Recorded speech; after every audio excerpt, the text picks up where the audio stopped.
Good morning, Malai Murasu, 15 minutes news in English, headlines for the day. PM should intervene in the interest of cooperative federalism, ensure SSA funds are released to Tamil Nadu, says Chief Minister Stalin.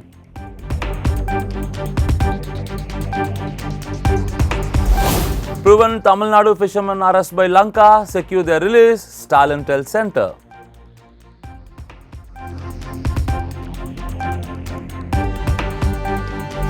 Sonia Gandhi admitted to hospital, there is no major health concern, says doctors.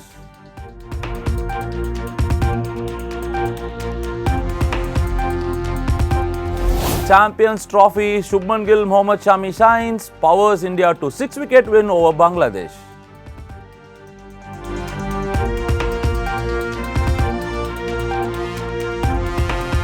Yandiran plagiarism case, ED attaches filmmaker Shankar's property worth rupees 10.11 crore under PMLA.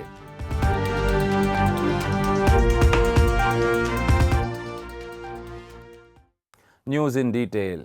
Prime Minister should intervene in the interest of cooperative federalism, ensure SSA funds are released to Tamil Nadu, says Chief Minister Stalin. Reiterating that linking the two differently central-sponsored SSA and PM Shri schools initiative was fundamentally unacceptable, Tamil Nadu Chief Minister M.K. Stalin on Thursday urged Prime Minister Narendra Modi to ensure the immediate release of 2,152 crore of Samagra Shishya funds for the state. The Prime Minister should intervene in the interest of cooperative federalism and the welfare of students and teachers, he said.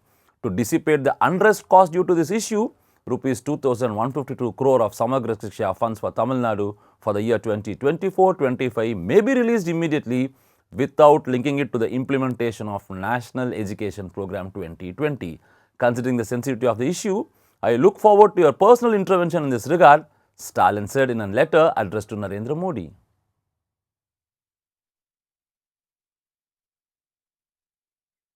Get out Modi trends online, war of words between Udayanidhi and Annamalai. The war of words between Udayanidhi, Stalin and Annamalai took a rough turn on Thursday with the state deputy chief minister challenging the state BJP president to first step on Anna Salai in Chennai before speaking about dismantling Anna Arivalayam, the DMK headquarters. He was speaking at an event in Chennai to distribute house pattas to beneficiaries. Recently, Annamalai said he would dismantle Anna Arivalayam brick by brick and expose corrupt state ministers. Meanwhile, Get Out Modi trended on X on Thursday after Udayanidhi warned recently that Go Back Modi will become Get Out Modi if centre persisted in denying Tamil Nadu funds. Also, BJP members trended Get Back Stalin on social media in retaliation, and Annamalai stated he was ready for Udayanidhi's challenge and asked the deputy minister to be more specific than being vague.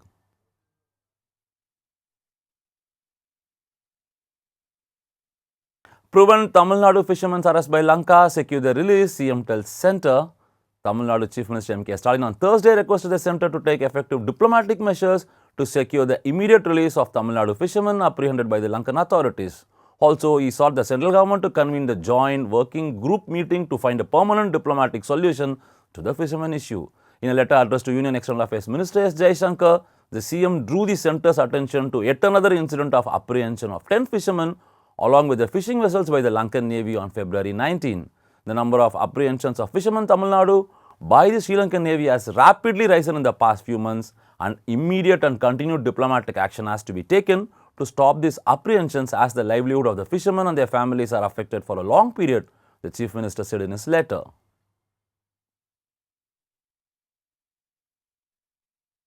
Vulgarity on social media, centre issues advisory to OTT platforms, self-regulation bodies.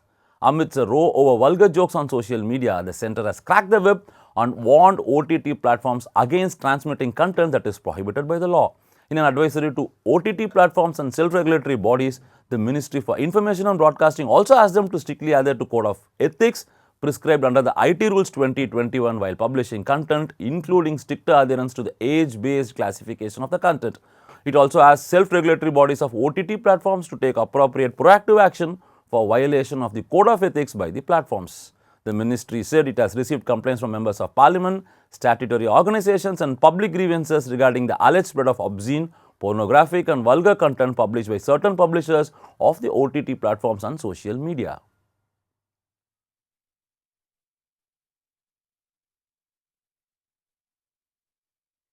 Girls feel safer under DMK government, says Minister Raghupati.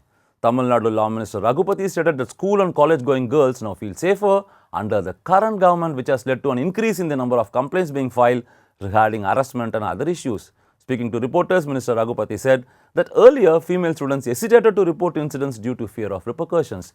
Previously, students were afraid of speaking out, fearing that teachers might retaliate by reducing their marks or taking revenge in some way. But now the fear has disappeared and students have gained courage to report incidents, and this shows they trust the government to ensure their safety, he said. He further criticized opposition leaders Edappadi K. Palaniaswamy and Anna Malai, stating that they are unable to accept the growing trust that students and women have in this government. This government is taking swift action against criminals. The DMK government is committed to providing safety for women. Unlike the DMK regime which failed to do so, EPS has made a habit of spreading false allegations, Raghupati added.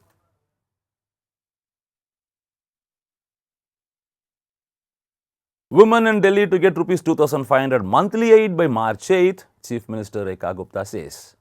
Delhi Chief Minister Rekha Gupta on Thursday assured that the government will fulfill its promise of providing Rs 2,500 monthly assistance to women and added that AAP would be held accountable for its actions during its rule earlier.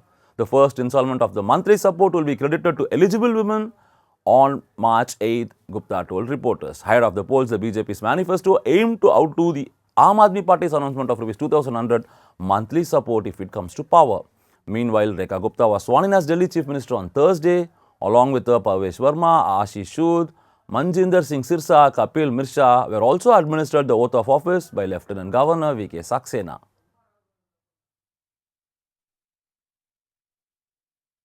Sonia Gandhi admitted to hospital. Congress leader and Rajya Sabha MP Sonia Gandhi was admitted to Gangaram Hospital for abdomen-related issues on Thursday morning, the medical facility said, adding there is no major concern. Sonia Gandhi is likely to be discharged by today evening, the hospital said.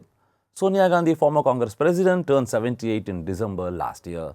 Her last major public appearance was last week when she was seen at Rajya Sabha during the budget session of the parliament on February 13. On February 10, Sonia Gandhi asked the government to complete a population census at the earliest, claiming that around 14 crore people in the country are being deprived of the benefits under the food security law. Endiran plagiarism case, ED attaches filmmaker Shankar's property worth Rs 10.11 crore under PMLA. The Directorate of Enforcement Chennai Zone Office on February 17 provisionally attached 3 immovable properties registered in filmmaker Shankar's name, amounting to a total value of Rs 10.11 crore under the provision of PMLA 2002. The ED initiated an investigation on the basis of a complaint filed by Arur Tamilnandan against Shankar. The complaint alleges that the storyline of the 2010 movie Endiran, directed by Shankar and produced by Kaladi Maran, was copied from a story titled Jujuba, authored by Arur Tamilnandan, thereby rendering Shankar liable for violations under Copyright 1957 and IPC 1816, said a note from the ED. The agency's investigation revealed that Shankar had received a substantial remuneration of Rs 11.5 crore for his multifaceted contribution to Endiran, including story development, screenplay, dialogue and direction. Based on the substantial evidence and records in hand, it has been determined that Shankar had violated Section 63 of the Copyright Act 1957, a violation now classified as a scheduled offence under the PMLA 2002, the ED added.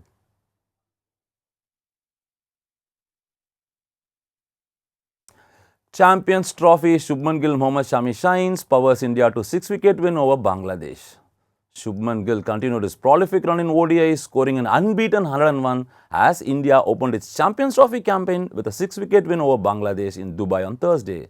Set to chase 229, India got there with 21 balls to spare. Rahul remained not out on 41 as he put on 87 runs for the unbroken 5th wicket with Gill. India got off to a confident start with captain Rohit Sharma scoring a breezy 41 before getting out with the team score on 69. Gill went about his task sedately and strung together useful partnership ensured that he remained till the end. Earlier, a cramping Tawhid Hridoy made a courageous maiden ODI 100 but was led by 5-wicket man Mohammad Shami of India, who managed to keep Bangladesh to an underwhelming 228. Champions Trophy, Afghanistan to play South Africa today.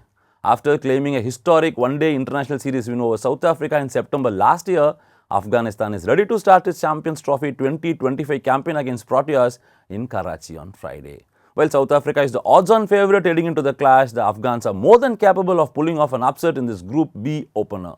Afghanistan and South Africa have faced each other in ODIs on 5 occasions, with Proteas winning 3 matches and the Afghanistan securing win in just 2. After being hammered by South Africa in both the ODI World Cup 2023 and the T20 World Cup 2024, Afghanistan recently beat Pakistan 2-1 in a bilateral series. Astamullah Shazdai team will be relying on favourable conditions, hoping to continue Afghans' fairy tale rise in ICC tournaments. Afghanistan has had spirited runs in recent ICC tournaments. They were knocked out of the ODI World Cup by a once-in-a-generation knock from Glenn Maxwell, and in the T20 World Cup they lost in the semi-finals to South Africa.